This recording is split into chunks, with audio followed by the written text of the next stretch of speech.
Estamos ocupando esta caja de escalera que está exactamente igual en su distribución que en la configuración inicial del edificio. La entrada principal del seminario del Colegio de Vocaciones San José era por este lugar. Los más ancianos del lugar saben perfectamente que había un cuarto para las visitas, un servidor también. La secretaría actual era esa zona para las visitas. Tenía donde el actual oratorio era la sacristía y la capilla del seminario era aquí, si yo no me equivoco. Creo que ya en esa época ya no. Sí. También. La secretaría era sacristía y la capilla incluso era desde el oratorio. La imagen de San José. La rectoral estaba justamente en la primera puerta al acabar la escalera. Y hemos querido poner aquí simplemente en representación de todo el edificio, pues poner la fotografía oficial que nos pasó la Casa General de la beatificación, dándole ese tono sepia y descubrir una placa. Si les parece bien, vamos a cantar brevemente a Dios den gracias los pueblos y procedemos a descubrirla. A Dios den gracias los pueblos, alaben los pueblos a Dios. A Dios den gracias los pueblos, alaben los pueblos a Dios. Las palabras las tendremos luego en el acto, pero vamos a descubrir que los alumnos han quedado allá por cuestiones puramente de aforo. Esto, póngase Juan Carlos también y el rector. Esto, coja también el palíndromo conmigo y así ya lo hacemos 1, 2 y 3. Muy bien.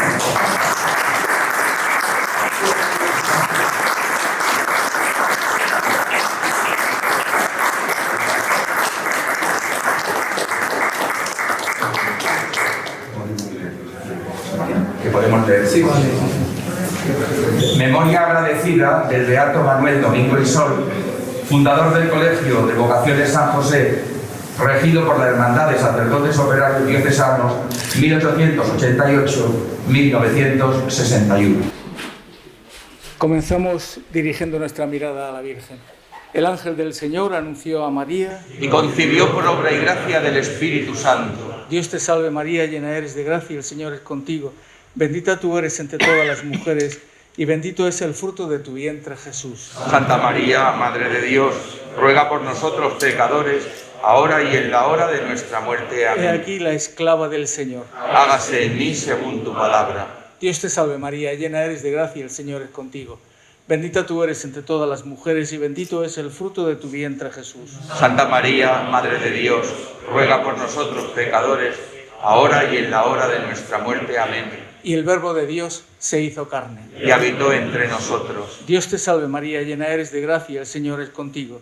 Bendita tú eres entre todas las mujeres y bendito es el fruto de tu vientre, Jesús. Santa María, Madre de Dios, ruega por nosotros pecadores, ahora y en la hora de nuestra muerte. Amén. Ruega por nosotros, Santa Madre de Dios. Para que seamos dignos de alcanzar las promesas de nuestro Señor Jesucristo. Oremos. Derrama, Señor, tu gracia en nuestros corazones, que, habiendo conocido la encarnación de tu Hijo, por su pasión y por el anuncio del ángel, por su muerte y resurrección en cruz, seamos llevados a la gloria de la resurrección. Por Jesucristo nuestro Señor. Amén. Bendigamos al Señor. Demos gracias a Dios.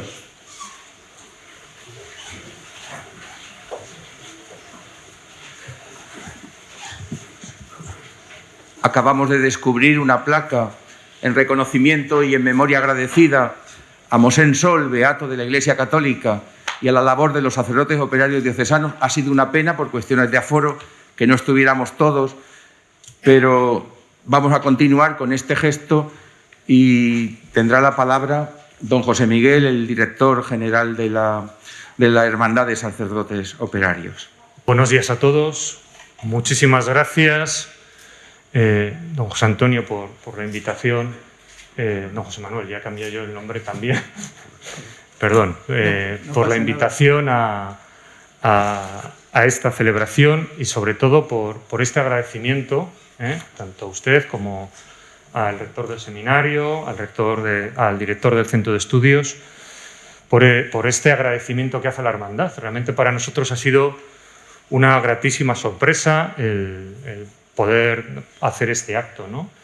Y en el fondo, pues yo digo que es la historia de, pues un poco también de la hermandad y de don Manuelo, ¿no? Y simplemente yo voy a intentar ser breve, pero por un lado me parecía que al final es también la historia en parte del edificio donde pues muchos de ustedes están ahora estudiando o están dando clases, y muchos otros sacerdotes de esta diócesis pues han pasado por aquí, ¿no? Esto realmente comienza como la historia de un rumor, porque fue allá en el año 1885 cuando pues resulta que había un grupo de sacerdotes de Murcia que habían oído hablar del Colegio de San José en Valencia y en Orihuela. Iban allí a ver qué era aquello, ¿no? Entonces invitaron a don Manuel a que viniera para hablar a la diócesis, para hablar en aquel tiempo con el obispo, que era Tomás Bryan y Livermore, en aquel tiempo, y fueron, pues un poco, pues se tantearon, ¿no? Y ya fue, sí que al final todo esto, pues se fue dando los pasos para que se diera gracias al rector del seminario de entonces, don Francisco Belló, que curiosamente, frente a algunas voces dentro del clero que decían no, que no vengan de fuera, ¿no? Pues fue el que ayudó a lo que entonces don Manuel estaba construyendo, que eran los colegios de San José, que eran unos colegios sobre todo para gente, sobre todo gente humilde, gente que no podía estar en aquel tiempo en los seminarios porque costaban y no había recursos, ¿no? Entonces, pues él había ido formando una serie de colegios y pues fundó este.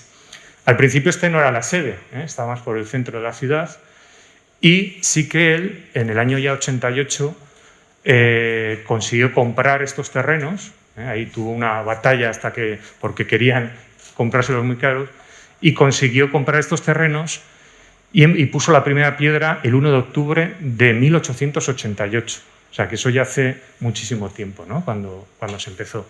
Y el Colegio de San José, en el fondo, pues ya vino 2 o 3 años más tarde. Y para hacer este colegio, que ahora es seminario, trajo a su arquitecto. Él tenía como un modelo de cómo tenían que ser los colegios de entonces, y trajo al arquitecto para que lo diseñara. Así se parece pues, a algún seminario como el de Burgos, donde tiene un cierto parecido en la estructura, porque era un poco la idea de don Manuel. Digamos que esto es curioso, ¿no? Como de un rumor, unos sacerdotes que están trabajando en Valencia, pues se funda este colegio. Y el colegio pues convive y pues llega a tener en algún momento hasta 100 alumnos de seminaristas menores, aparte de los que había en el seminario menor, ¿no? Pero llega un momento que en el año 34 hay una visita apostólica a los seminarios y había tanta gente en el seminario de Murcia que no se cabía en el que está al lado del obispado, y entonces la conclusión de la visita es que lo bueno es hacer otro edificio o que el Colegio de San José se convierta en seminario menor. Y esta es la opción que se toma en el año 36. Y el 1 de febrero del año 1936 es cuando el beato Pedro Ruiz de los Paños, poco antes de su martirio en Toledo, firmó con el obispo de entonces que la hermandad pasara a ser la formadora del seminario menor y del seminario mayor de la diócesis de Murcia. Y entonces, bueno, pues entonces vinieron aquí. ¿Qué pasa? Que vino la guerra y esto se convirtió en un almacén de la policía. El rector seguía estando. Después de la guerra consiguió el rector, fue poco a poco, porque recuperar a la policía espacio al seminario, y ya en el año 42 es cuando ya se puede empezar normalmente el curso, ¿no? Hasta el año 61. Entonces esto era el seminario menor, el seminario mayor estaba en la otra sede, y por aquí, para que se haga una idea, desde el que empieza como seminario menor, no hablo antes del Colegio de San José, hasta el año 61, que la hermandad sale de aquí, pasaron 51 formadores, 51 operarios. Entonces, tuvo todo este recorrido, ¿no? Por medio, en el año 42, La hermandad, que era propietaria del edificio, se lo vendió a la diócesis. En aquel tiempo ya, pues ella estaba como formadores, pero el edificio pues ya pasó a la propiedad de la hermandad. En el fondo es la historia de un edificio, pero es la historia de un edificio que detrás de ella hay mucho significado. Y el significado es un poco, yo creo que lo que hemos hecho hoy de agradecimiento a don Manuel. Es de una persona que se preocupa por la formación sacerdotal, que quiere que la formación sacerdotal sea lo mejor posible y poner todos los medios posibles.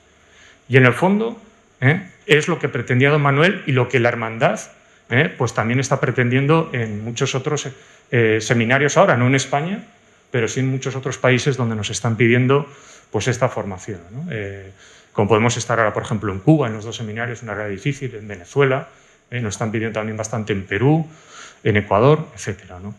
Entonces, yo creo que esto siempre ha sido una historia. La historia no se acabó en el año 61, porque luego han pasado por aquí operarios que han estado ayudando en el seminario, ¿no? Nos acordamos de don Julio, que hace poco dejó el templo de Santa Catalina en Murcia. Nos acordamos también de don Urmano, que falleció durante la pandemia en este mes de enero, que en paz descanse, y de muchos otros operarios que también han colaborado, ¿no? Aparte también pues está todo el templo, ¿no?, de Santa Catalina, que también es algo muy propio de don Manuel, un templo de reparación, no es una parroquia, sino esos lugares en el centro de la ciudad para pues, poder encontrarse con el Señor, para poder confesarse, para poder estar en un tiempo de oración, ¿no? Algo muy propio de don Manuel.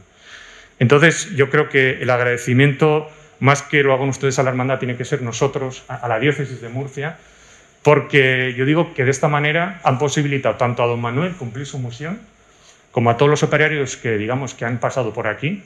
Recordamos ahora uno vive conmigo, don Evencio, que fue formador de alguno de ustedes. Con don Francisco hablábamos de don Germán González, ¿no?, que me puso a mí la casulla y que fue su rector y el que en Roma le ayudó a hacer muchas cosas, ¿no? Pues todas estas personas que han pasado realmente han vivido en plenitud su ministerio sacerdotal como operario, ¿no? El poder estar aquí en este seminario y poder realmente ayudar a formar sacerdotes, pues yo creo que a nosotros nos da realmente pleno sentido a nuestro ministerio. Por eso las gracias casi las tenemos que dar nosotros y las daría don Manuel por confiar en nosotros durante tanto tiempo, y yo me alegro que realmente se pueda tener este reconocimiento y para nosotros es muy importante. Ahora podemos decir, además, en vísperas de que el día 30 de octubre o también pues, completamos ya la beatificación de los 4 últimos mártires, tenemos 30, y todos fueron, lo digo esto porque fueron formadores de seminarios, murieron por ser formadores de seminarios, que yo creo que pues, también para nosotros pues, una alegría, como esto es una alegría, esa beatificación también es una alegría. Muchísimas gracias. Sí.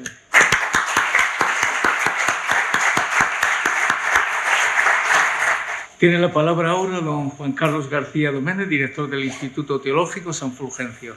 Estimados señores obispos, señores rectores, equipo de formadores, claustros de profesores de los 3 centros, sacerdotes operarios, queridos alumnos y querido personal auxiliar de esta comunidad académica.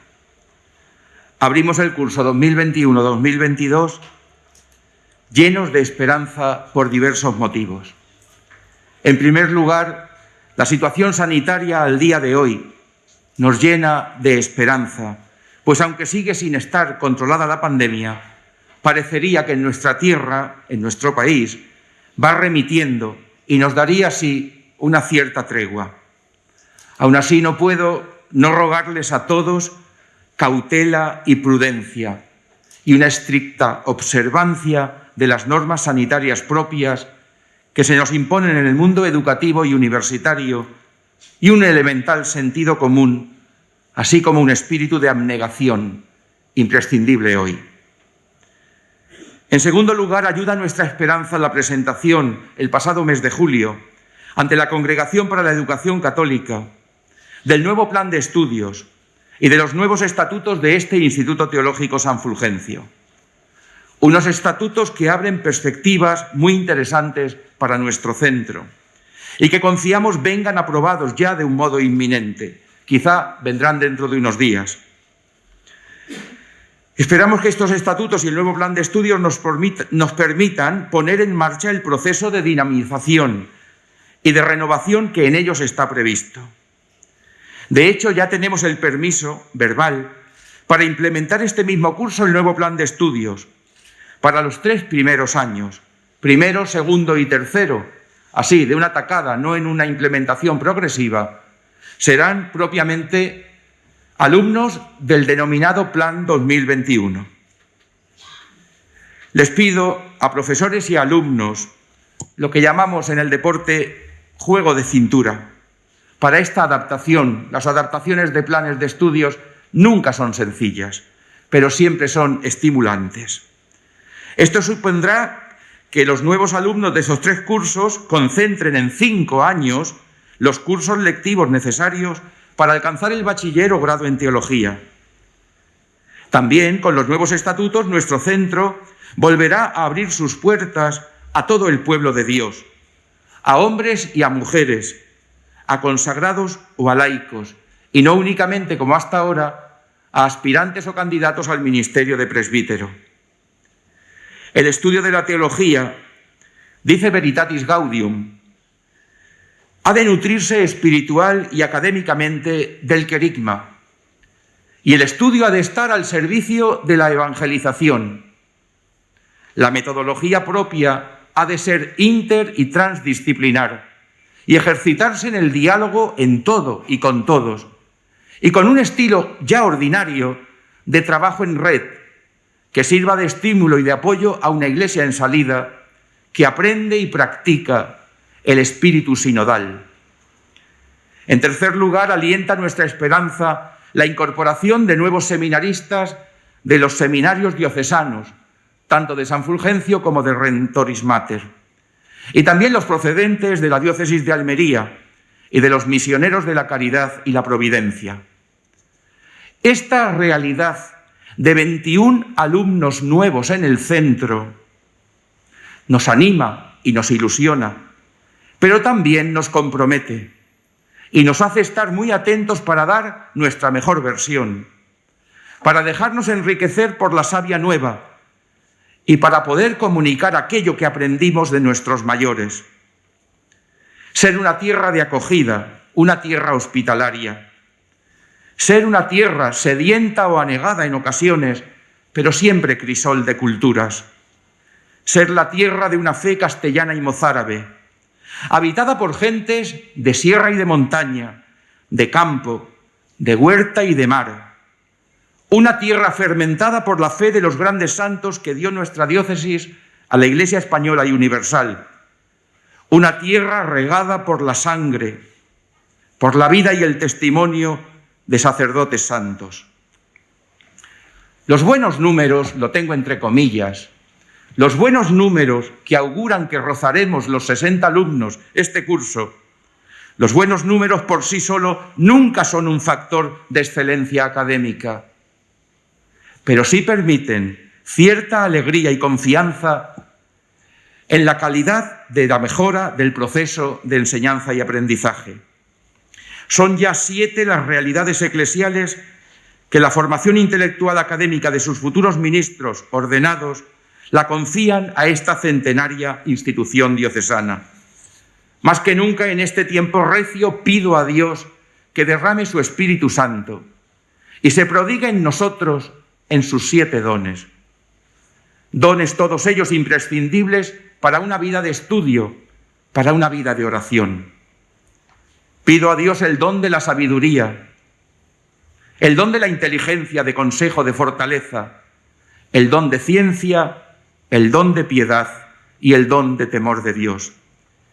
Imagino y sueño para este curso y los siguientes unas clases, unos pasillos, una biblioteca, un oratorio, unas dependencias y un zaguán donde se respire amor y caridad, gozo y paz, paciencia, magnanimidad, longanimidad y también desde el corazón siempre predispuesto a hacer el bien a los demás, ya sean alumnos, profesores, compañeros de trabajo, ya sean visitantes, ya seamos de A, de B o de C y puntos suspensivos.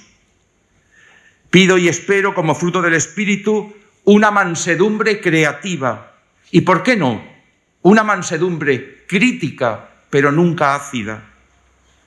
Pido a Dios un centro que haya desterrado la altanería, que haya desterrado en cada uno de sus miembros la soberbia y que se haya consagrado a la limpieza de corazón y a la modestia. Todo ello, hermanos, con la gracia de Dios, está a nuestro alcance.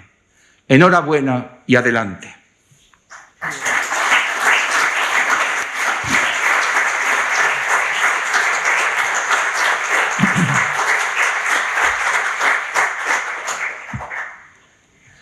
Tiene la palabra ahora el profesor don Víctor Manuel Pajares Muñoz, director del Instituto Superior de Ciencias Religiosas San Fulgencio. Estimado don José Manuel, señor rector, señor director, señor obispo también, demás autoridades, profesores y alumnos. Me corresponde un breve saludo. Antes que nada, pues, hablando del año pasado, agradecer precisamente a don Juan Carlos, que fue mi predecesor en la dirección de este centro de ciencias religiosas, y por lo tanto pues acabo de empezar y pues le he tenido pues eso, como predecesor y mentor, y por eso le agradezco. También quisiera agradecer a don José Ramón Martínez Carbonell Molina, quien ha sido secretario del centro del Instituto de Ciencias Religiosas durante 2 periodos de 5 años, por toda tu abnegada labor y realmente pues todo lo que has hecho por el centro te lo agradecemos con estas palabras, con estas pocas palabras, pero verdaderamente de corazón. Y damos la bienvenida a doña Sofía Godínez Vallejo, que toma el lugar de José Ramón, la nueva secretaria general del Instituto de Ciencias Religiosas San Fulgencio, augurándole pues no es un trabajo nuevo para ella porque ya ha estado muy implicada en toda la cuestión administrativa y secretarial, pero ahora desde el puesto de secretaria general del centro. Y simplemente 2 o 3 apuntes de nuestro centro. Primero, decir que terminamos el año 2020-21 con 68 matriculados, estudiantes matriculados, 1 menos que el año anterior, entonces seguimos en esa dinámica. Y luego también pues estamos también ante el reto y, digamos, el proceso de renovación por 5 años del patrocinio de la Universidad de Salamanca, la Pontificia de Salamanca, del que dependemos. Y pues con estos breves apuntes simplemente es mi saludo y deseando a todos un buen inicio y también dando mi felicitación a los 3 diplomados que hemos tenido en este año pasado. Muchas gracias. Tiene ahora la palabra el profesor don Antonio Andreu, director del Instituto Superior de Ciencias Religiosas a Distancia, San Dámaso. Ilustrísimo señor obispo de esta diócesis de Cartagena, señor rector del seminario, señor director del Instituto de Teología, San Fulgencio, director del Instituto de Teología, también de Ciencias Religiosas, todos los miembros de los operarios diocesanos, señor arzobispo emérito de Burgos, alumnos, profesores, todo. Es una alegría comenzar de nuevo un curso que promete ser muy fructífero. Como director de la extensión de Murcia del Instituto de Teología a Distancia de la Universidad San Dámaso de Madrid, me dirijo a ustedes. Al final de la tormenta viene la calma, o al menos ya no es la tormenta perfecta, sino marejada tirando a marejadilla. Me refiero, también ha hecho Juan Carlos referencia al COVID, que desde el 13 de marzo de 2020 nos ha tenido sumidos en una noche oscura o al menos en un atardecer pandémico. Pero ya vamos viendo la luz y quiera Dios que para el curso 21-22 estemos ya más o menos en absoluta normalidad. Pero como mejor se combate el COVID es con el estudio y con la oración, ora y labora. Por eso es tan importante la teología y por eso debemos todos, profesores y alumnos, caminar en comunión para encontrar la verdad y para saber transmitirla. La enseñanza a distancia, aunque es una modalidad distinta a la presencial, ha jugado un papel importante durante la pandemia, ya que no ha supuesto una ruptura tan radical como la enseñanza presencial y ha posibilitado no solo seguir trabajando, pues también las otras modalidades lo han hecho, sino que ha supuesto un aumento de alumnos online al no tenerse que desplazar prácticamente, salvo para los exámenes finales que coincidieron con periodos de valle. Lo que para unas modalidades supuso un cambio radical en la forma de trabajar, para la enseñanza online ha supuesto no solo seguir con el mismo sistema sin excesivas modificaciones y ha supuesto el descubrimiento para muchos laicos y futuros profesores de realización de dicha enseñanza y la facilidad de comunicación alumno-profesor, profesor-alumno con las nuevas tecnologías. Todo ello, como subrayó Monseñor Osoro, arzobispo de Madrid, en la inauguración del curso 2021 en la Universidad de San Dámaso, ha hecho verificar que los planes de Dios no son los nuestros y que tenemos que entrar en los planes de Dios. Y en los planes de Dios Jesucristo tiene un papel fundamental como el maestro del verdadero amor de Dios, un amor que es curativo para todas las situaciones de los hombres. Por tanto, debemos educar para amar y las distintas secciones de este nuestro centro, incluida la sección a distancia, deben ser una escuela de búsqueda de la verdad, proponiendo este amor, enseñando a descubrirlo y a contemplarlo. Quiero subrayar que ante las situaciones que hoy en día se nos plantean, debemos dar respuesta a la sociedad de cuáles son nuestras esperanzas, hacerles descubrir sus limitaciones y poder de este modo ser cada obispo, cada sacerdote, cada profesor, cada teólogo y cada estudiante de ciencias religiosas y de teología un evangelio viviente.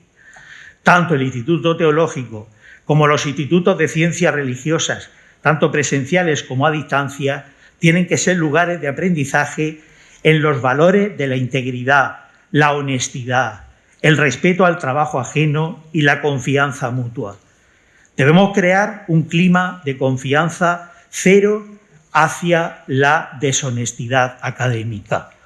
De nada sirve tener muchos conocimientos y competencias si no tenemos valores y actitudes que ayuden a la creación de una sociedad más íntegra y más cristiana. Es preferible tener menos conocimiento y más valores, aunque si ambos van unidos mejor, pues eso es lo óptimo.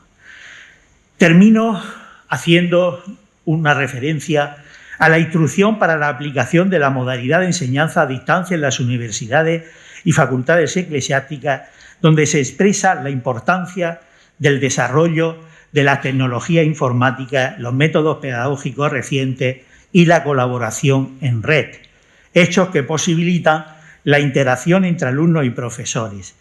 Y Veritatum Gaudium, en sus números 76-77, nos dice que desde los obispos hasta el más sencillo y desconocido de los servicios eclesiales deben estar comprometidos en la evangelización, creando lugares donde regenerar la propia fe en Jesús crucificado y resucitado, donde compartir las propias preguntas más profundas y las preocupaciones cotidianas, donde discernir en profundidad sobre la propia existencia y experiencia, con la finalidad de orientar al bien y a la belleza las propias elecciones individuales y sociales.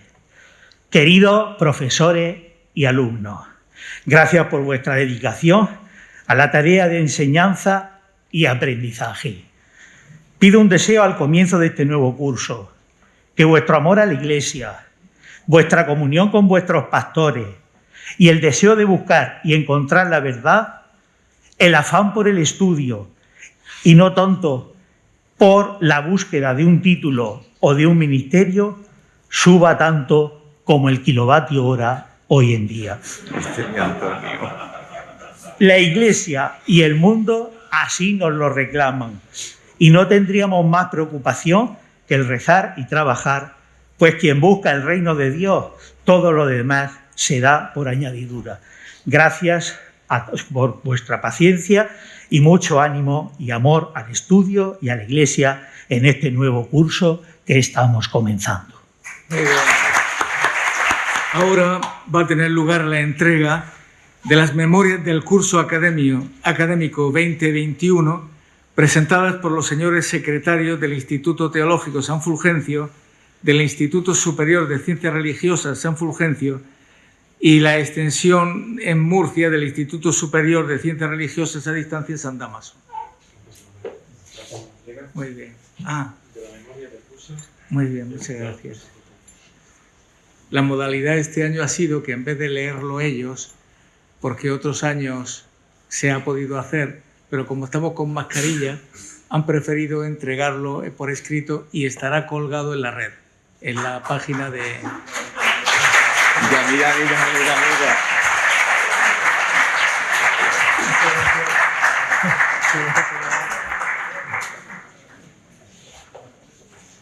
Muchas gracias. Mucho ánimo.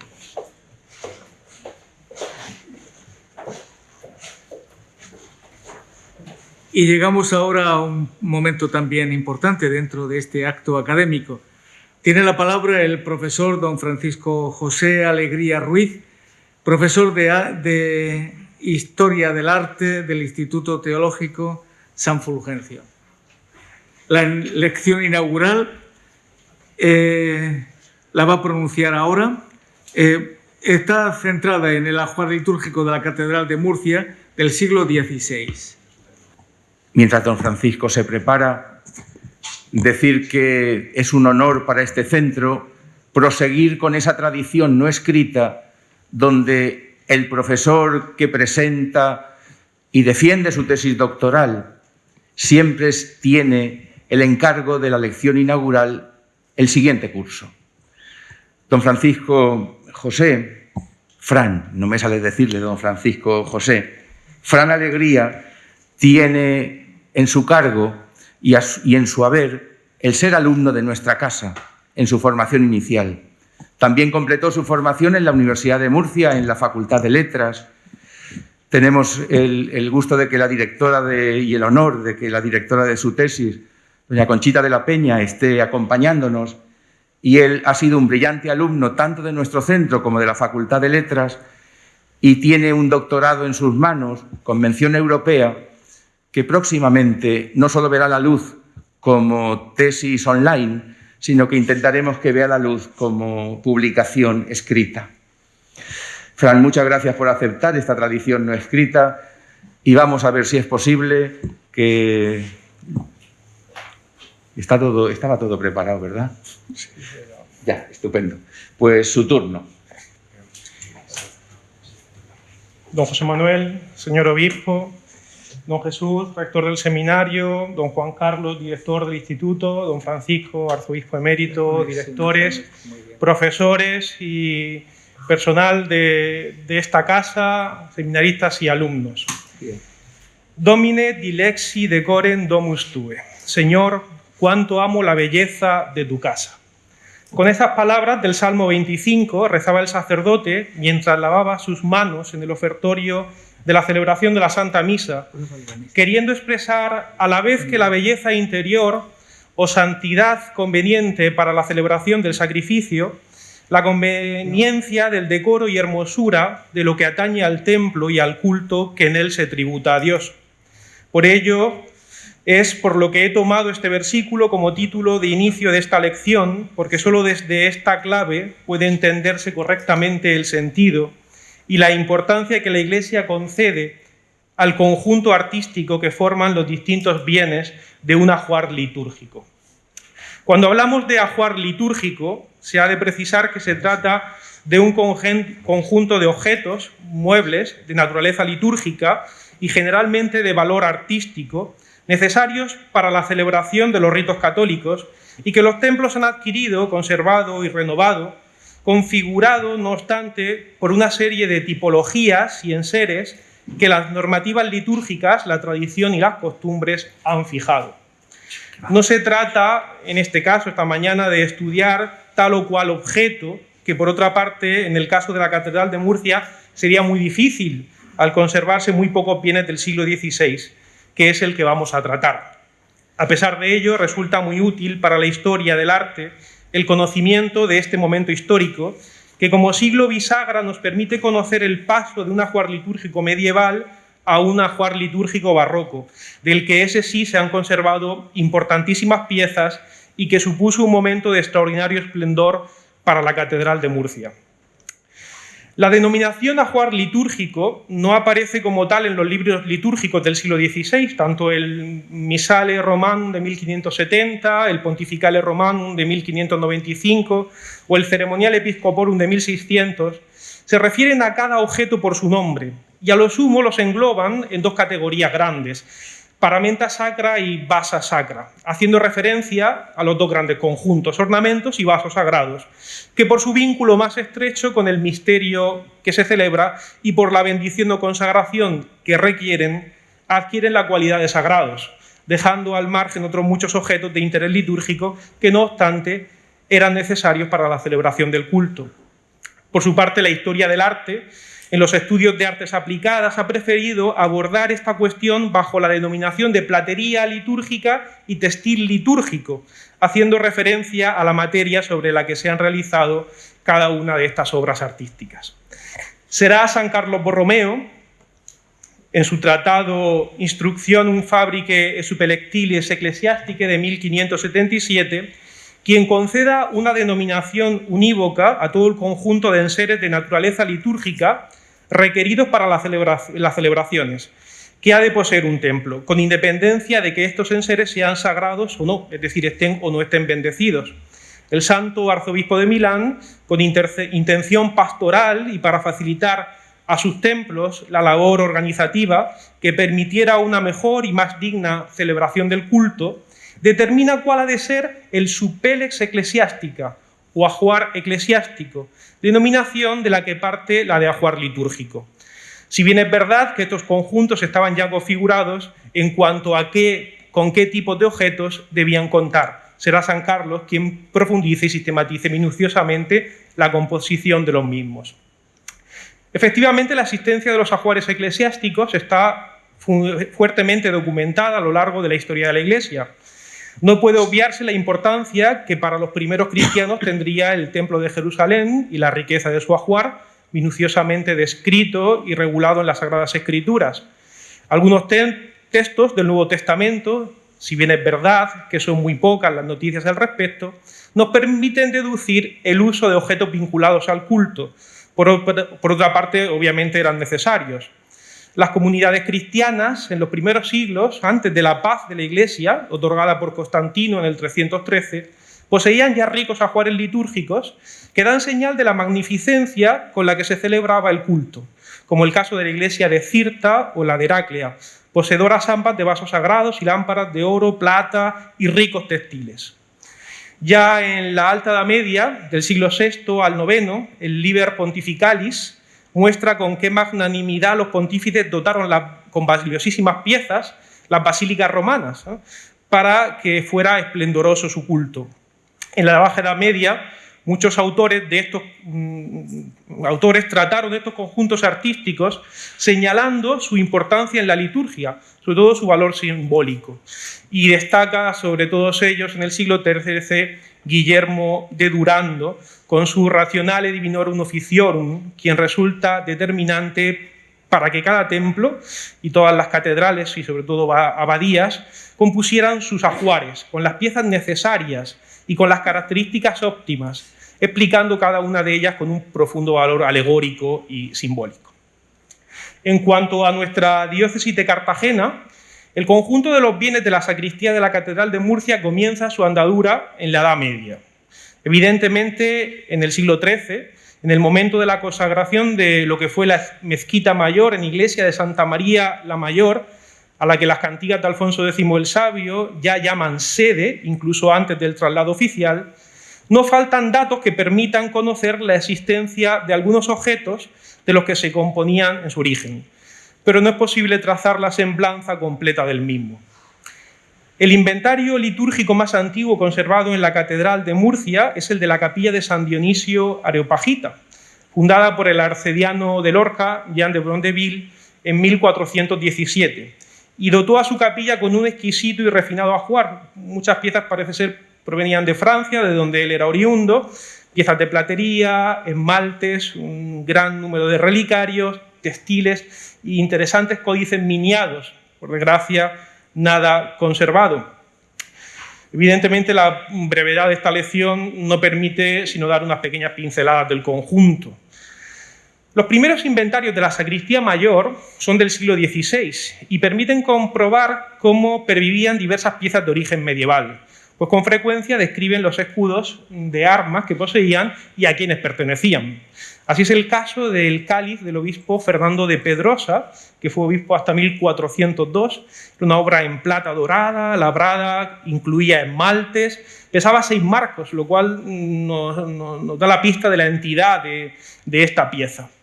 Del mismo obispo se conservaban en ese momento 3 portapaces ricos de plata dorada y labrada que incluían esmalte, piedras preciosas, camafeos y las imágenes esculpidas en plata de la Quinta Angustia y de la Virgen con el Niño.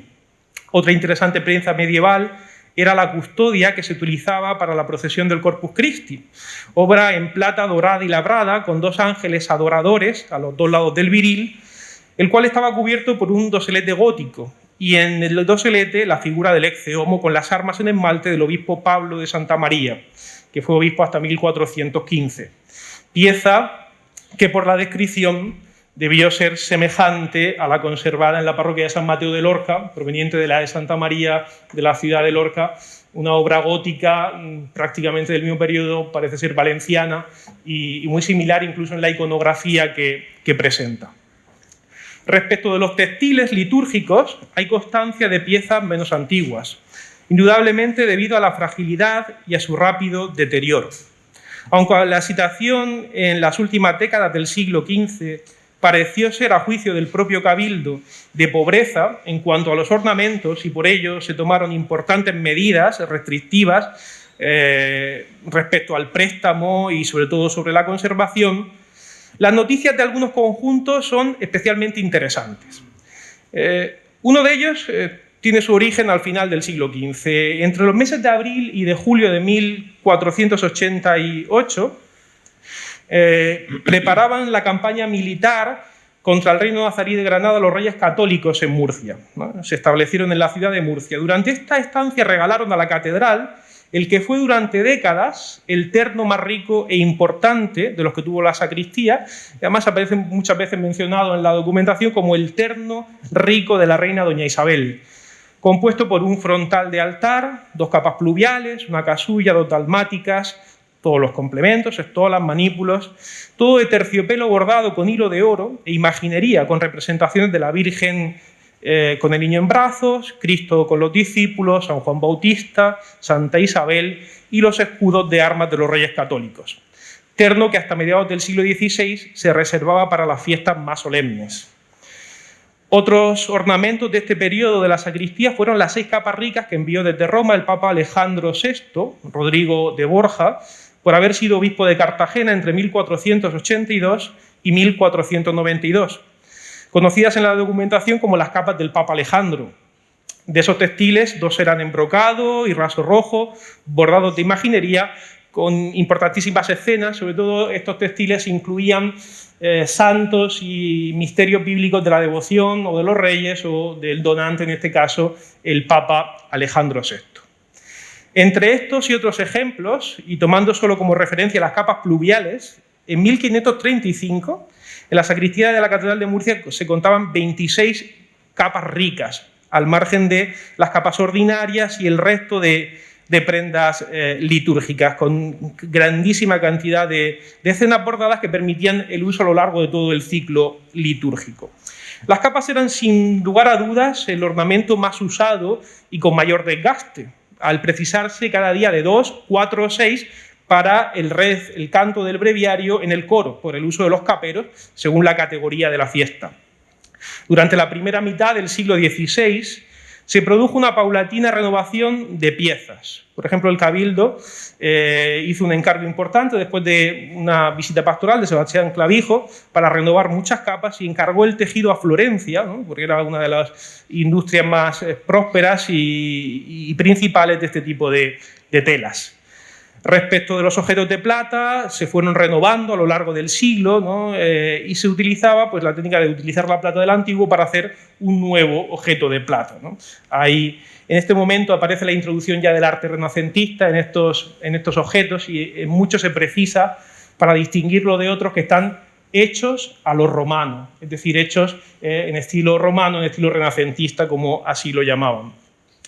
No obstante, será la segunda mitad del siglo XVI la que supuso un importante punto de inflexión en el conjunto de los bienes de la sacristía. Si durante las primeras décadas los obispos de Cartagena no habían residido aquí, eran obispos ausentes, a partir de Juan Martínez Silíceo, ¿no? Fue constante la presencia de obispos, lo cual hacía que tomara muchísimo interés por el culto y todo lo tocante al culto, por lo tanto en el cuidado del ajuar y en el engrandecimiento del ajuar. También coincide, claro está, con la celebración del Concilio de Trento y la posterior implementación de las reformas litúrgicas y pastorales que los obispos debían llevar a cabo en sus respectivas diócesis. Por ello, el cabildo dejó de adquirir importantes piezas, como por ejemplo esta cruz renacentista así conservada de 1567, obra atribuida a Miguel Vera. Ya se advierte en ella pues, parte del gusto renacentista, tanto en los grutescos como en la iconografía. En cualquier caso, será el obispo Sancho de Ávila, que es el fundador de nuestro seminario diocesano de San Fulgencio, quien a finales del siglo XVI, de un modo más directo y eficaz, incida sobre los bienes de la sacristía, preocupado no tanto por la cantidad de las piezas, sino porque estuviese completo el ajuar, estuviese en buen estado, se pudiera servir con dignidad al culto y preocupado sobre todo por el mantenimiento. Él manda completar los juegos de las piezas, de todas las piezas, reparar todos los ornamentos y sobre todo se muestra muy preocupado por la limpieza, que todos los ornamentos, todos los objetos estén limpios. Una de las actuaciones más importantes de don Sancho de Ávila fue la realización de la custodia del corpus. Se renova la custodia del corpus, el cabildo había comprado en la Almoneda, tras la muerte del marqués de los Vélez, un vaso rico de plata dorada, y él decide con ese vaso hacer una custodia a la que se añadió el viril, todas las campanillas, y se hicieron unas andas, en ese momento es en la historia del arte cuando aparecen las andas con 4 columnas cubriendo la custodia. Esa custodia fue la que sirvió a la protección del corpus hasta la ejecución ya en el siglo XVII de la actual, que es obra de Pérez de Montalto, de un platero toledano. De este modo, si el siglo había comenzado con una sacristía en la que la riqueza de algunas piezas no era desdeñable, el hecho de que procedieran de donaciones dispersas restaba homogeneidad a la totalidad del conjunto, a la vez que podía dar lugar a determinadas lagunas. Al final de la centuria, sin embargo, se constata cómo el ajuar es más completo y uniforme, pues se había formado según necesidad y se había actuado sobre él ya con el aporte no de piezas concretas, sino con el deseo de que contase con todo lo que debía tener y de la manera que lo debía tener. Muchas han sido las vías de incorporación de piezas al ajuar litúrgico de la catedral, encargos del cabildo, donaciones reales, pero cabe destacar entre todas ellas, por lo minuciosamente regulada que estaba, la donación de los obispos de Cartagena. Desde el tiempo del obispo Fernando de Pedrosa, que muere en 1402, existía una constitución sinodal que obligaba a los prelados cartaginenses a engrandecer el ajuar con ornamentos para el culto. Semejante disposición tenía el objetivo de dotar la sacristía catedralicia del templo, donde tenía su sede el prelado. Esta constitución fue ratificada después por Diego de Bedán en 1442. Estaba estipulada la cantidad de 5.000 maravedís que cada nuevo obispo debía satisfacer para la adquisición de ornamentos o, si lo prefería, podía entregar directamente las prendas.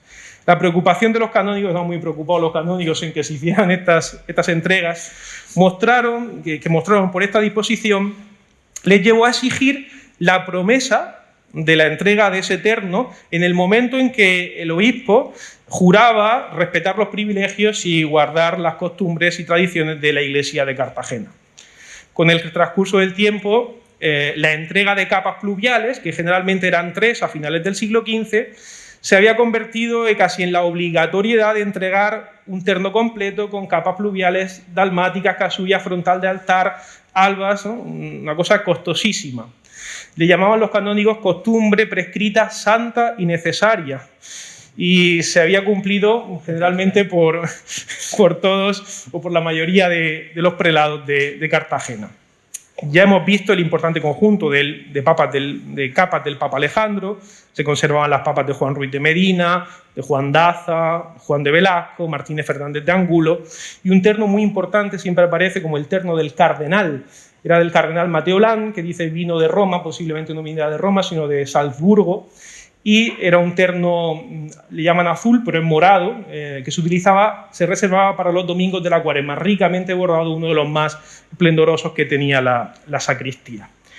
Ya en la mitad del siglo XVI, el obispo Juan Martínez Silicio no cumplió la entrega de ornamentos, pero en su lugar sobrepasó lo esperado con la donación de 2 blandones de plata grandes que pesaban más de 4 arrobas, un aguamanil y plato de plata labradas para el lavabo de la misa pontifical y 3 grandes ánforas de plata que son las que se utilizaron para consagrar los óleos el Jueves Santo, además de una fuerte suma de dinero porque él mandó ampliar la catedral a los pies en ese tramo que tiene de ampliación en el siglo XVI.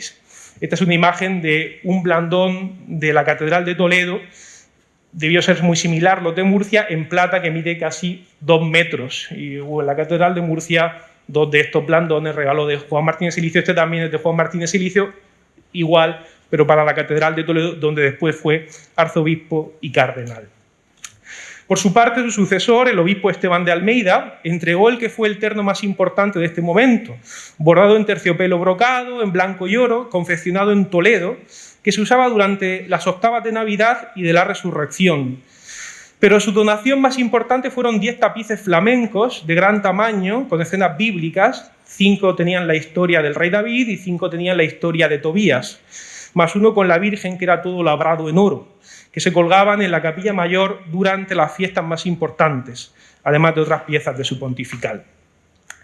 A partir de 1567, una bula, esta bula de Pío V sobre los expolios, reguló esta cuestión y obligaba a los obispos que tras su muerte todos los bienes que poseían, que habían adquirido con los beneficios de su ministerio, quedaran a merced de la Cámara Apostólica.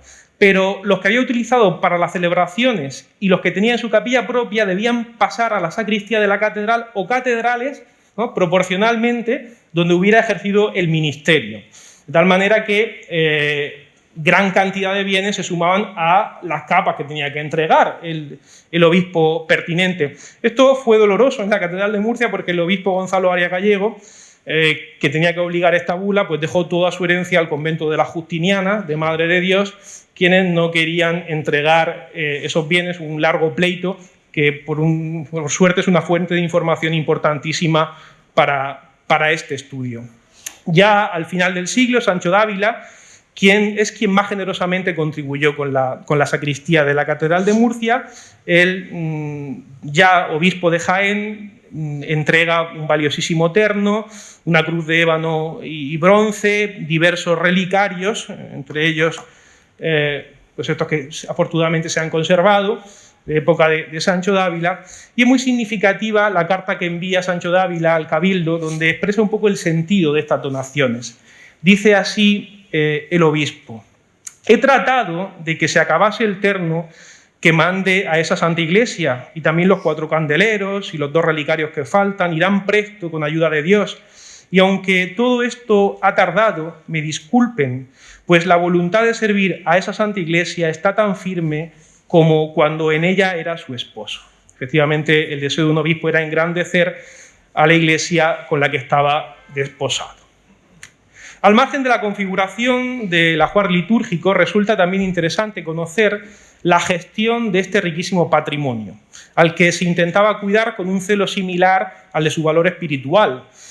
De las muchas acciones que se emprendieron a tal fin, todas ellas perfectamente organizadas, cabe destacar lo que atañe al reglamento de sacristanes y a los inventarios. Yo creo que estas pueden ser de mucha ayuda también para nosotros hoy día.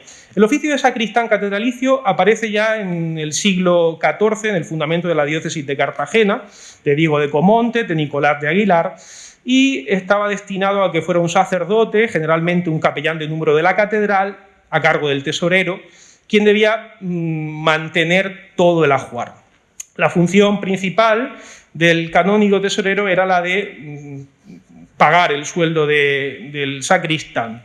El archivo de la Catedral de Murcia conserva entre sus documentos un interesante reglamento de sacristanes muy antiguo, posiblemente de final del siglo XIV o principio del siglo XV, aunque está sin fechar, pero la caligrafía así lo indica, donde se regulaba minuciosamente qué tenía que hacer el sacristán respecto del ajuar litúrgico, sobre todo medidas encaminadas a la conservación y al perfecto estado, ¿no? Además de la preparación en las fiestas más importantes, ¿no? Muy significativo lo que dice sobre engalanar la iglesia. Dice: el sacristán es tenido de empaliar e componer de paños honrados a la fiesta del Corpus Christi el altar en la capilla del cuerpo de Dios, que están cerca del altar mayor, y tenerlo así bien compuesto e empaliado todo el ochavario de la dicha fiesta, porque se acostumbra a poner en él la custodia del Corpus Christi. Es decir, empaliar es llenar de palios, con los tapices, con todas las colgaduras, la catedral para la fiesta, es tarea del sacristán. Sucesivas prescripciones catedralicias, así como los distintos sínodos de la diócesis, siguieron tratando del oficio de sacristán e insistiendo en cuestiones tan necesarias como el orden, para que no se dispersaran las piezas, y la limpieza, ¿no? En esto dan indicaciones muy interesantes, sobre todo casi de orden moral. Dicen: debe estar limpísimo el ajuar porque está en contacto con lo sagrado, está en contacto con el Señor, y porque es reflejo, ¿no?, de la limpieza que nosotros debemos tener para acceder a recibirlo. Por su parte, los inventarios constituyen una herramienta importantísima también para el control de la colección. Debían realizarse cuando había un cambio de sacristán. Cuando un sacristán salía, se hacía inventario para tomarle cuenta de todos los objetos y se le entregaba al nuevo sacristán. Se conservan en el archivo catedralicio numerosos inventarios, de los cuales solo 5 son del siglo XVI. Los inventarios no solo aportan descripciones más o menos minuciosas de cada objeto, referentes a su material, forma, peso o estado de conservación, sino que permiten comprobar en muchas ocasiones quiénes fueron los donantes, dónde se guardaba cada pieza o hasta qué punto, hasta qué fecha estuvo en utilidad. La mayoría de estas piezas inventariadas se guardaban en la sacristía, por lo que se les conoce como inventarios de sacristía. Uno de los recintos más nobles y bellos de la Catedral de Murcia es la sacristía mayor. Recibe este nombre para distinguirla de las sacristías menores, que son las de las capillas, o la sacristía de la bolsa, que era la que servía a los capellanes. La sacristía mayor terminó su construcción en 1525, como reza la inscripción, en caracteres romanos que circunda la cornisa.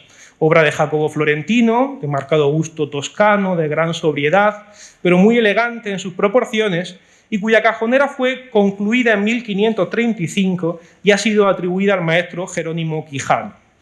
La disposición del ajuar se realizaba según un minucioso orden de colocación, como indican algunos inventarios. Los armarios del comienzo del mueble, a cada uno de sus extremos, estaban destinados a guardar las piezas de plata de uso cotidiano, los armarios. Los ternos más importantes se guardaban en los cajones más amplios, debajo de la Quinta Angustia y debajo de la Resurrección, donde hoy está la hornacina con la Inmaculada Concepción, había un panel con la representación de la resurrección de Cristo. En esos cajones se guardaban los ornamentos más grandes. Se advertía con mucha frecuencia que cada ornamento o vaso sagrado tuviese su propia funda, que estuviesen colocados sin amontonar o evitando dobleces y rozaduras, ni dispersar las piezas pequeñas. Los cajones se construyeron con una tapadera interna que los protegiese aún más. Cada cajón contaba con su propia llave que quedaba en poder del sacristán, quien debía restringir el acceso a la sacristía y vivir, no obstante, cerca de ella para poder servirla con puntualidad. Muy interesante resulta la pequeña habitación interna de la sacristía. La documentación se refiere a ella hasta finales del siglo XVI como el archivo de la plata de su señoría o el tesoro, siguiendo la tradición de reservar el lugar más recóndito e inaccesible del templo como lugar de custodia de los objetos más valiosos. En esta estancia se guardaban, en tanto que archivo, los documentos más importantes como el fundamento, las bulas, los privilegios y las cartas de propiedad. no la documentación ordinaria que estaba en posesión del secretario. Esta sala se abría con 2 llaves, de la que se responsabilizaban los 2 claveros, que eran elegidos anualmente de entre los miembros del cabildo. Igualmente se usaba para guardar los objetos de más valor y los que usaba el obispo durante las celebraciones pontificales, de ahí que se le llame el archivo de la plata de su señoría. En 1592, tras la visita pastoral que el obispo Sancho Dávila realizó a la catedral, decidió que en su interior se hiciese una capilla donde se guardara el Lignum Crucis y el resto de las reliquias. Dice así el obispo: que a donde ahora está el archivo y tesoro de la Iglesia se haga un oratorio a donde se recojan antes y después los sacerdotes que digan misa, con su altar en el cual se pongan las reliquias de la Iglesia con una reja delante y puertas de madera. Ha sufrido muchas transformaciones, pero se pueden ver los distintos estratos de pintura, el más clarito, la pintura del siglo XVI, y una pintura barroca que tiene los ángeles y algunas alusiones al Lignum Crucis que se guarda en ella. Otra sala destinada a la custodia de parte del ajuar fue lo que es actualmente el archivo de la catedral. Era el lugar donde se guardaban los ternos en desuso o las piezas más grandes que se utilizaban esporádicamente. Respecto del uso del ajuar catedralicio, nos han llegado diversos testimonios. En el interior de la sacristía había un libro, ¿no?, donde se identificaba qué ornamentos y objetos se debían utilizar para cada día del año y cómo debía ornamentarse la iglesia, que junto con el libro de la Consueta y el libro del Punto regulaba la tradición y costumbre ceremonial de la Catedral de Murcia, indicando incluso quién tenía que vestir cada ornamento. Aquí veis claramente, ¿no?, quién portaba las capas cada día, ¿no? Cada canónigo que tenía que utilizar los ornamentos cada día. Un ejemplo especialmente ilustrativo del uso del ajuar lo encontramos en el acta de la toma de posesión del obispo Martínez Silicio en 1541, donde se describe minuciosamente pues, la recepción que se hace en la trapería, acompañándolo con todos los ornamentos hasta la Plaza de la Cruz, el juramento de la tradición de la Iglesia y el acceso hasta la capilla mayor. Pero especialmente significativo en la descripción de ornamentos es un texto que he querido traer sobre los funerales del rey Felipe II. Es la descripción del túmulo funerario que se colocó en la catedral entre la reja de la capilla mayor y la reja del coro. Es interesante sobre todo por la impresión que causaba, ¿no?, ver en las fiestas importantes estos ornamentos, en este caso a un seglar, es un corregidor del concejo. Dice él: y en medio del cuerpo segundo de esta dicha máquina, el túmulo, estaba un pequeño y muy autorizado túmulo cubierto de terciopelo negro, con sus tibias y calaveras, y encima de él una almohada de brocado, y encima de ella una muy vistosa y hermosa corona real, y delante de ella, hacia los pies, una cruz hermosa con oro y muchas piedras preciosas, adornadas y esmaltadas, además de las reliquias santísimas que esta santa iglesia tiene, y los medios blandones de cera blanca en candeleros grandes de plata, todo lo cual resplandecía en tan gran manera que impresionaba bien los ánimos de los que allí estaban, la honesta grandeza que la ocasión requería. Cada uno de estos ornamentos está perfectamente descrito y recogido en sus inventarios, quien regaló el túmulo funerario, la corona de plata y cada uno de ellos. Para finalizar esta lección y con el fin de insertar este estudio histórico-artístico dentro del marco teológico propio de este centro, quisiera señalar cómo la configuración y gestión de los ajuares litúrgicos responde a la magnificencia y generosidad con la que se pretendía servir al culto divino. Magnificencia que, como enseña Santo Tomás, no puede entenderse sino desde el ejercicio de la virtud de la fortaleza, pues tales contribuciones suponían importantes desembolsos, los cuales resultaban a veces costosos y difíciles, y generosidad vinculada con la virtud de la justicia, pues se daba y consagraba a Dios lo mejor en cuanto a calidad material y artística. Uno de los temas preferentes en la vasta reflexión teológica del cardenal Joseph Ratzinger, que en su magisterio pontificio como Benedicto XVI continuó profundizando, fue el de la liturgia, relacionado estrechamente con la reflexión sobre la belleza. Belleza y liturgia son sustantivos que aparecen vinculados inseparablemente en su pensamiento, sintetizado a este respecto en la exhortación apostólica posinodal Sacramentum Caritatis, cuando dice: la belleza de la liturgia es parte de este misterio. Es expresión eminente de la gloria de Dios y, en cierto sentido, un asomarse del cielo sobre la tierra. El memorial del sacrificio redentor lleva en sí mismo los rasgos de aquel resplandor de Jesús del cual nos han dado testimonio Pedro, Santiago y Juan, cuando el Maestro de camino hacia Jerusalén quiso transfigurarse ante ellos. La belleza, por tanto, no es un elemento decorativo de la acción litúrgica, es más bien un elemento constitutivo, ya que es un atributo de Dios mismo. Hasta aquí la cita. El pontífice pone de manifiesto que la belleza es un elemento constitutivo e inseparable de la liturgia, que es a su vez expresión de la belleza de Cristo, manifestación de la gloria y belleza de Dios. Es decir, la liturgia es bella porque Cristo, que es bello, es su centro. Pero la unión inseparable entre liturgia y belleza no se queda en el plano abstracto, sino que se ha concretado históricamente en una unión entre rito y arte. Es por ello que en sus tradiciones la Iglesia ha presentado el altar, el sacerdote y la víctima eucarística revestidos de belleza artística durante la liturgia, no solo como mero esteticismo, sino como expresión sensible y simbólica del esplendor de la belleza de Cristo. Esta unión entre rito y arte responde al deseo de envolver de belleza los elementos materiales del culto espiritual que Cristo ofrece a Dios Padre, belleza que lo trasciende, remitiendo a quien la contempla al misterio de Dios. El mismo Benedicto XVI, en el número 41 de Sacramentum Caritatis, dedicado al arte y al servicio de la celebración, afirma: también hay que respetar y cuidar los ornamentos, la decoración, los vasos sagrados, para que, dispuestos de modo orgánico y ordenado entre sí, fomenten el asombro ante el misterio de Dios, manifiesten la unidad de la fe y refuercen la devoción.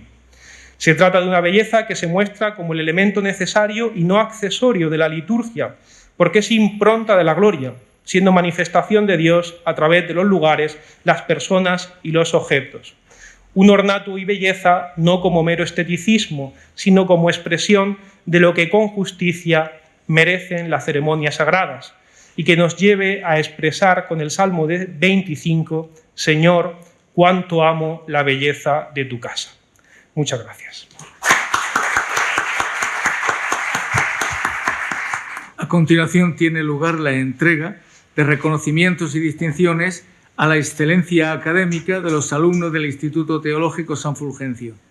Teniendo en cuenta los criterios generales para la concesión de reconocimientos a la excelencia académica emanados de la Junta de Gobierno y la Comisión de Evaluación, procede a otorgar tales distinciones en relación a los resultados obtenidos en el curso 2020-2021.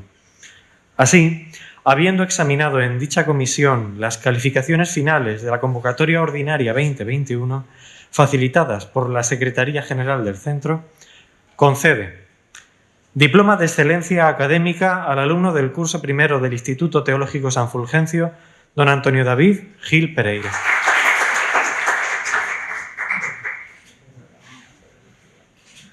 Diploma de excelencia académica al alumno del curso segundo, don Enrique Belda García.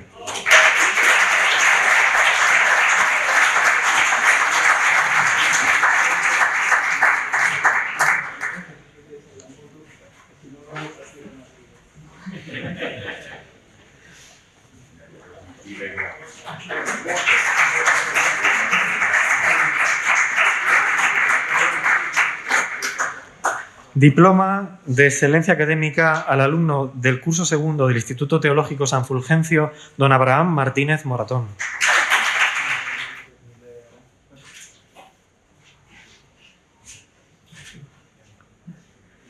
Diploma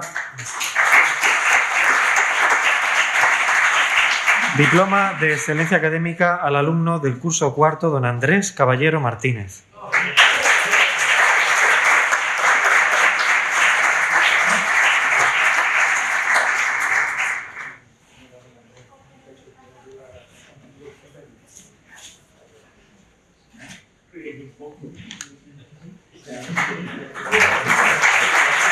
Diploma de excelencia académica al alumno del curso cuarto, don Felipe Ferreres González.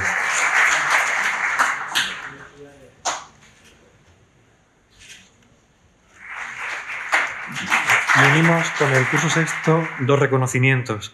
Diploma de excelencia académica al alumno del curso sexto y medalla fulgentina de excelencia académica al alumno de la promoción 2015-21 del Instituto Teológico San Fulgencio, a don Ángel Antonio Aragón Martínez.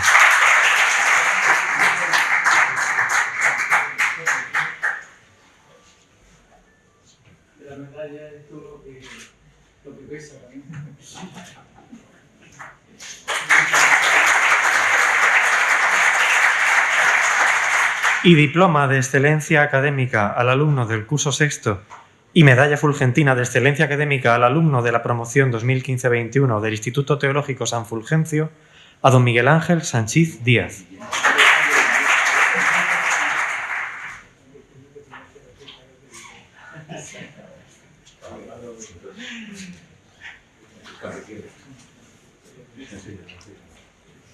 Muy bien.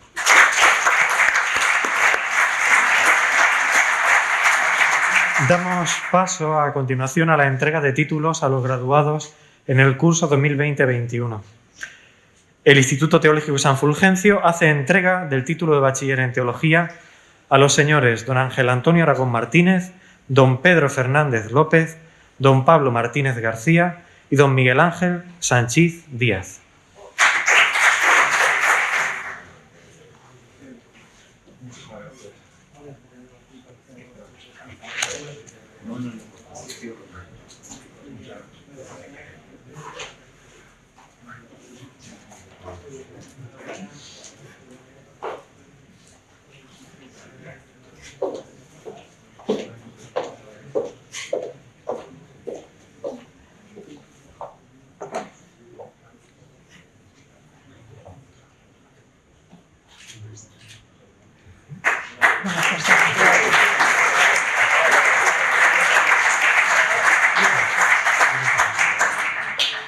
El Instituto Superior de Ciencias Religiosas San Fulgencio hace entrega del título de bachiller en Ciencias Religiosas a don Miguel Cos Serrano. Título de bachiller en Ciencias Religiosas a don Marcos Martínez Sánchez.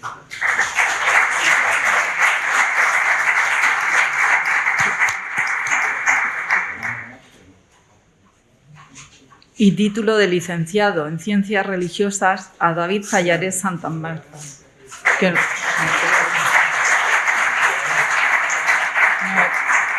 No ha podido asistir.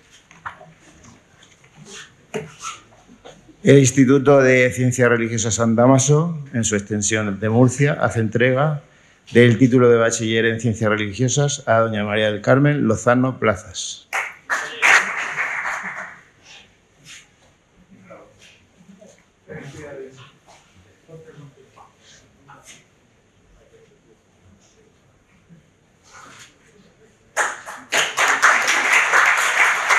Título de bachiller en Ciencias Religiosas a don Antonio Sánchez Castillo.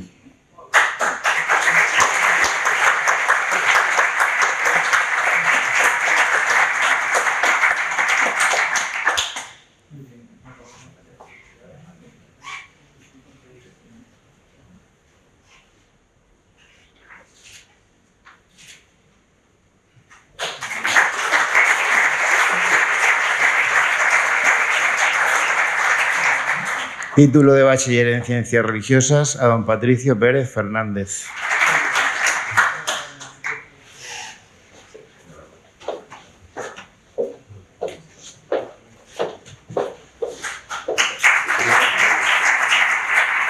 Y ahora viene el mejor punto, que es el final ya para despedirnos de la sesión académica, y damos gracias a Dios y descansamos un poco también por el calor que hemos pasado. Bueno, pues en nombre de Su Santidad el Papa Francisco, declaramos abierto el curso académico 2021-2022 en el Instituto Teológico San Fulgencio, en el Instituto Superior de Ciencias Religiosas San Fulgencio y en el Instituto Superior de Ciencias Religiosas a Distancia San Dámaso de la Diócesis de Cartagena. Veni Creator Spiritus, mentes tuorum visita, imple superna gratia, que tu veras directora, qui celis paracritus, donum Dei altissimi, ostibus ignis caritas, espiritualis crucio,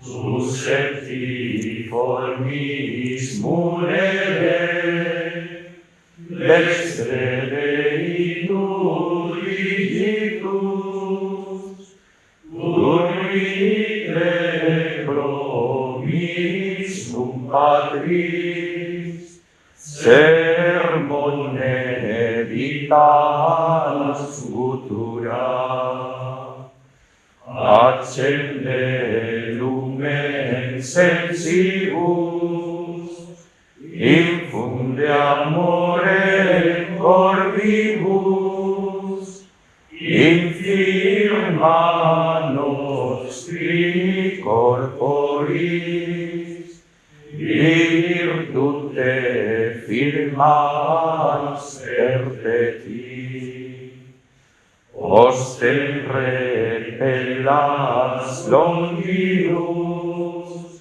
pacemque dones proximus, ductores iter previo, vitemus omne nocium, pertesiamus la Patrem, noscamus atque Filium, Deum Triusque Spiritum, redamus omni tempore.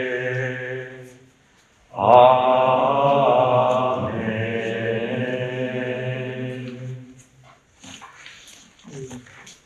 Veamos un paso.